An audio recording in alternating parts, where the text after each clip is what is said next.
All right, now we're going to talk about first aid. Now, basically, what I want to do is cover what kind of first aid supplies you're going to need to keep in your house as a general homeowner. Now, with all these things, with a bug out bag, with first aid, with even your home food supply, everything, tools, you're going to want to have stuff that you know how to use. There's no reason to have anything in your kit if you don't know how to use I it. see these people with the big EMT bag, and guess what? If you're an EMT, that's freaking awesome. Great. You're a genius.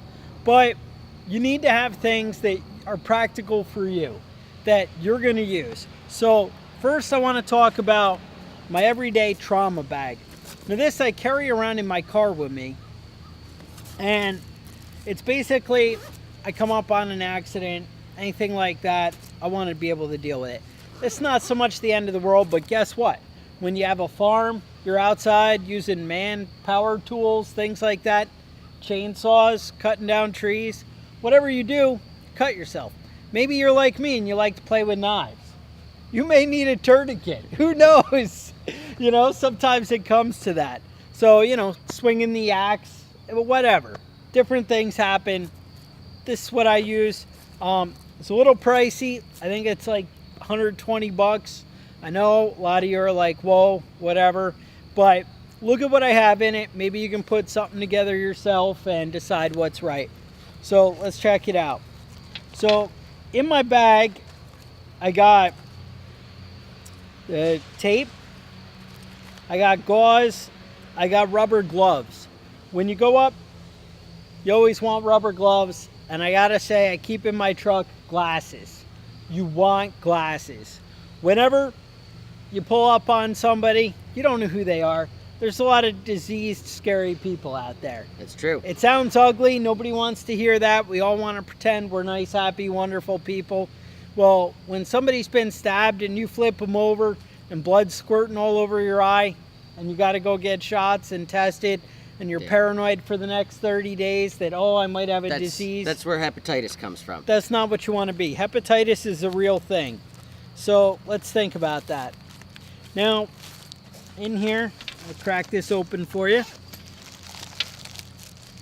I got a survival blanket. Shock. People are freaking out. Stress. One, it's nice to cover the wound, and obviously you want to keep them warm. And I mean cover the wound so people aren't freaking out even more. Turns out telling people they're going to die, not a good thing. I know you don't want to lie to anybody, but say, oh yeah, dude, there's no way. Nothing. It's a scratch. And you'd be amazed how much blood you can lose. And now, I have a tourniquet in here, and I'm going to get into how to use that in a minute. I'm going to leave this one wrapped up because I like to keep my kit nice. But I also have combat gauze. What it is, this is actual gauze with quick clot embedded in it, and you'll be able to pack it into the wound, and then you'd wrap it with regular gauze on the outside, and that's where that tape comes in.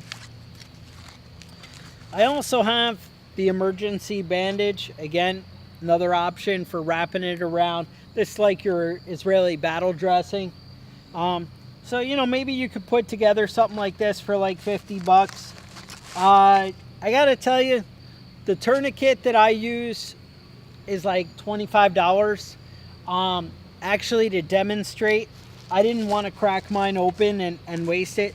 It's weird with tourniquets, they act like you should have a training tourniquet and a regular use one. Something about the stressness, you only want to pry on it so much. So I bought one just for training so we could do, and I spent $7 on the tourniquet. Just so you can wrap me up. And it's a piece of crap. And I'm like, what the hell? This is garbage. So you decide what it's worth to you. That's up to you. Honestly, if you're never going to put a tourniquet on somebody, if you're going to look at that accident and be like, that's not me, I'll leave that to the EMTs. Or I don't know what I'm doing, so I don't care. So no problem. Then maybe the $7 one's right. I know people who swear by cutting a seatbelt out of a car, and they wrap it on there. My experience, what I've heard is you always want the tourniquet to be at least an inch thick, or an inch wide. If it's an inch wide where you're going to put, on your arm across it, it's not going to cut in too much and do the severe damage. Whereas, you put a cord on there, you're going to cut it off. A lot of people's belt buckles, you'll get that inch. That's fine. It's hard to get a belt buckle tight enough. Maybe those holes will line up perfect, but maybe they won't. And most likely won't. Do you want to sit there, jabbing in a new hole, cutting it out, hang on, and maybe you do. I mean, if that's the situation you're in, you may have to do that. But a belt also isn't that nice. The webbing belts are, but if you have a leather belt to cinch it tight, a side of the pulling it and latching it, and then it's hard to secure. Being able to twist something, the baton in there, that's going to make the difference. So that's my basic trauma every day. We talked about, with our everyday carry, different things. You want to carry like maybe Motrin, aspirin, something like that in your car, things like that. But honestly, that's not going to lead to life and death. Right. This is meant for dealing with life and death. But bottom line, you saw how simple this is. I carry almost nothing. It's not, I don't have all kinds of weird gauze and Steri-strips and Band-Aids and whatever. Now, in my car, I carry that bacitracin, different stuff to clean a wound. But for your, quick, immediate, this is really all you need for trauma. Up to you guys, And guess what? If you're an EMT, you might think, oh, you know what? I also had a chest seal in here somewhere. I did not see it, but it's in there. But again, a chest seal, guess what? You can use your driver's license. You can use anything like that. But there should be one in the bag. I'll check it out later. Let's keep moving on. Now, next, I have my home bag. And I also have wound wash. Wound wash when you don't have power and water pressure. And when I assume you're treating severe wounds, I'm assuming you can't just rush off to the hospital, or that's what you should be doing. But if you're at home dealing with it, you might not have running water and stuff like that. I love buying the aerosol wound wash. This stuff's great for cleaning out and getting to the bottom of stuff. Turns out cleanliness is huge when it comes to like off-grid survival. Infection is a killer. So we have the tourniquet that I bragged about. We can actually start out. Let's go see how this works. We'll go check it out. So, all right, here's a tourniquet. Like I said, awesome high tech. Not really sure, but let's see. So Kevin, we'll say, has the big flesh wound here. Grab this. Check this out. You want to go up. Make sure all his parts are out of the way. That's always a big thing because you don't want somebody to sue you later. So the thing is, you want them freaking tight, and that's what I wanted to show you guys. You're gonna wrap it, as tight as you can. We're not gonna worry about that. Now, we unseal this. You're gonna tighten it up. And he's going to start to say, oh yeah, that's it. Yeah, that hurts, motherfucker. That's it. And then when they say, yeah, that hurts, motherfucker, you got it. Then you're going to go one more. All and right. then lock that in. Yeah, there's nothing going through there. And you really want them to stay out. And honestly, I didn't want to be a dick, but you really probably want to do one more past that. Right. And you got the time. You can date how long it was You can mark it so that way they can keep an eye on things. So I just thought it'd be fun to wrap Kevin up. I know we're not really teaching you how to use the stuff in today's video, but I just wanted to do that and make him cry. So there you go.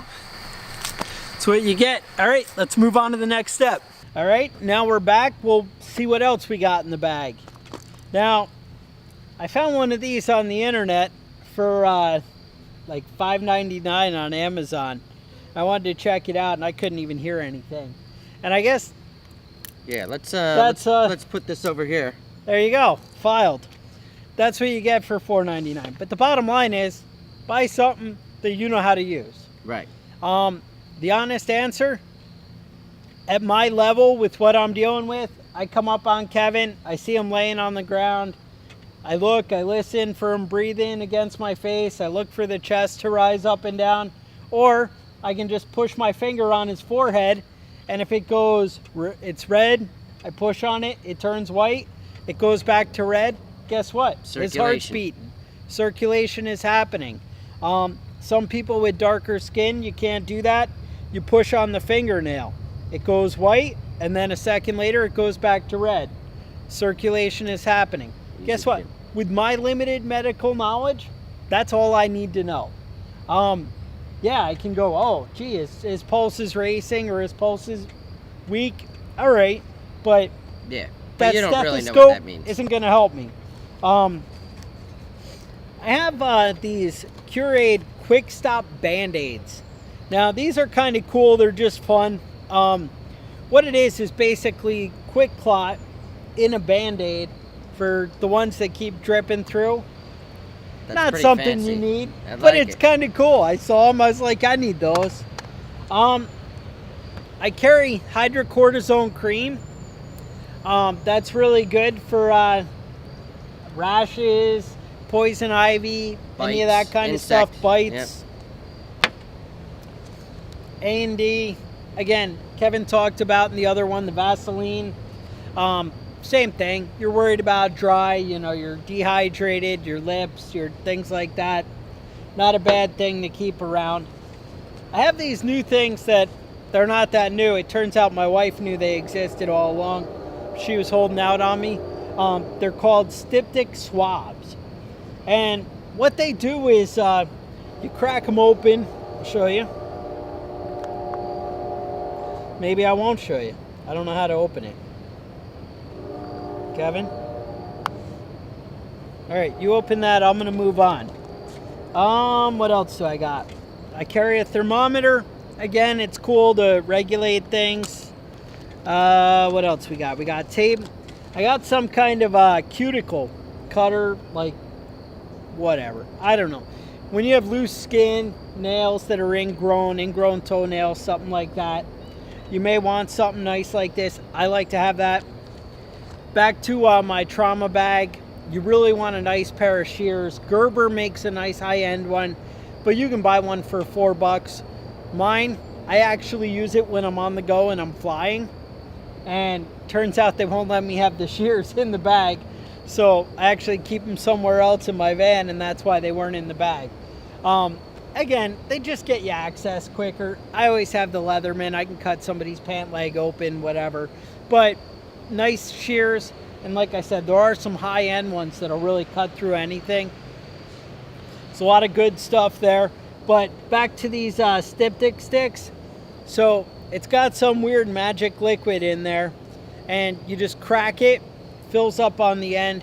When it became an issue, I think I was cutting the dog's toenails. Sometimes he can be a jerk. He's moving a lot. I cut it a little bit too much, and so it was bleeding. Right. And you feel bad, and you don't want blood all over your freaking carpet. So I look on the internet, oh crap, what do I do about that? Because I can't load it up with Band-Aids or, whatever else. So it said, oh, styptic swabs. And my wife's like, oh yeah, no problem. I got those in the other room. Crack, put it on, stops the bleeding. They sell it as good for shaving cuts, that kind of thing. So, I don't know, one more resource.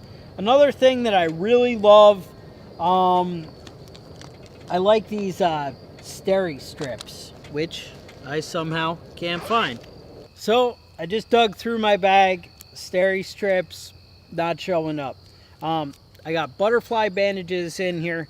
And the cool thing is I actually bought a freaking giant box, and it was sitting right on top of this, and I left it because I'm an idiot. But bottom line, Steri-strips are great for wound closures. They're basically cuts that you're going to need stitches for. They're great for just closing up little things. You have a little laceration, you put 2 or 3 of those, you space them out about 1 centimeter apart. Right. They're awesome. They really help. Again, something I like that I didn't know about up to maybe 5 years ago, but now it's something, that I use pretty much on the regular. With the kids, I have this Afterbite itch eraser. It's okay, it kind of works, but believe it or not, what I actually use is Orajel. I keep a tube of that, and I actually have a glass vial, again, sitting on top at home. and I actually have a tube also. But if you put that on there on a bee sting, a wasp sting, any of that kind of stuff, it's great for the instant relief. Honestly, I don't know why other people don't do it. It freaking works. Very few things solve problems. Back to the cuts where you'd require stitches. I actually have sutures that I carry around. I have several different sizes, but with something like that, it's something you have to kind of know how to do. Right. One, the cleaning the wound is going to be huge. Believe it or not, one of my kids, when he was younger, he thought he was Tarzan. He's swinging on bunk beds with like a gun holster, and he's swinging because that's the logical choice. But Right. It turns out the Plastic Kid gun holster is not as strong as you might think. So sure enough, he falls, breaks, whatever, smashes through bookshelves, head cuts open, the standard little kid thing. Look, you can see, his skull's poking out. That's probably going to be bad. I'm trying Probably to an issue. convince the wife we can use Band-Aids, but no, she didn't go for it. So we head over to the Navy ER, or Navy hospital, go in, sit there for about 5 hours. They're handing me paper towels to stop the bleeding. Not sure that's all they could come up with, but whatever. Finally, I get in there, I see this corpsman, and he's like, well, the way I see it, this is something you should take care of at home. And I'm like, dude, he needs like 6 stitches. And he's like, yeah, I feel like that's something you should do. He's like, you've done stitches on like dogs and stuff, right? And I'm like, no, sorry, No. I haven't. And he's like, well, you shouldn't be wasting our time with this kind of thing. So he's like, watch, let me show you how to do it. So I did have, now mind you, I want to say the ER surgeon, but it was really the corpsman, be like, oh yeah, you just freaking whatever. We whip it up. Mind you, we had to put the kid in a freaking back brace with straps all around. He's freaking out. He's got codeine smeared all over the whole top of his head. It looked like a big Coke party on there. And he's doing it. But yeah, I could do that at home. I was like, no problem. So Yeah, he actually get some had me do codeine. 2 or 3 of those. I knocked it out. I'm sure you can figure it out on YouTube. Everything's on there. But again, if it's something you know how to do, you can buy them on Amazon. You can buy them on eBay. They're all over the place. And honestly, the thing is, you do want to kind of watch the expiration date. The only thing is the thread will start to disintegrate as they get older. Right. And so you just kind of, keep an eye on that. But that's basically anything else. I mean, you want the obvious Tylenol, Motrin, anti-diarrhea. Yeah, gauze pads and bandages are always important. I see you've got a whole All the little kit stuff. full of them. I actually checked this out before when I was setting up to do this episode. I went into Sam's Club and I checked out what they had for the big first aid kit. And I thought it was going to be just junk because I always get junk in those things. Right. And it actually looked pretty good. One of the things I thought was really smart, they had a little bottle of hand sanitizer. And I was like, that's pretty good, to just get have it started. Right? Hand sanitizer. Again, the rubber gloves like you saw in my other bag here, not a bad idea because you want to protect them and you want to protect you. They came with like a lot of cool packets of like bee sting stuff, a lot of Motrin quick clean pads, electrolyte pads, lots of alcohol wipes. I have tons of those. Yeah, I that's have the important to keep instant things clean. cold pack. I actually have a second thermal blanket, that kind of stuff. But your standard everything there. I think we hit all the highlights though. Right. Anything that are essential that you might have forgot. Oh, tweezers. You also, again, something I keep sitting right on my bag. You want to have a nice set of tweezers. The junky plastic ones that you get in those kits, No good. throw them out. You got to buy, a $10, go to CVS, buy a nice, some metal, nice sharp point. Something that you're going to be able to get splinters out. Up in the Northeast here, we tick removers. Yep. They have those little slides where you can cup them off. Otherwise, I think that's about first aid. So we appreciate you checking it out, and we'll move on to the next step.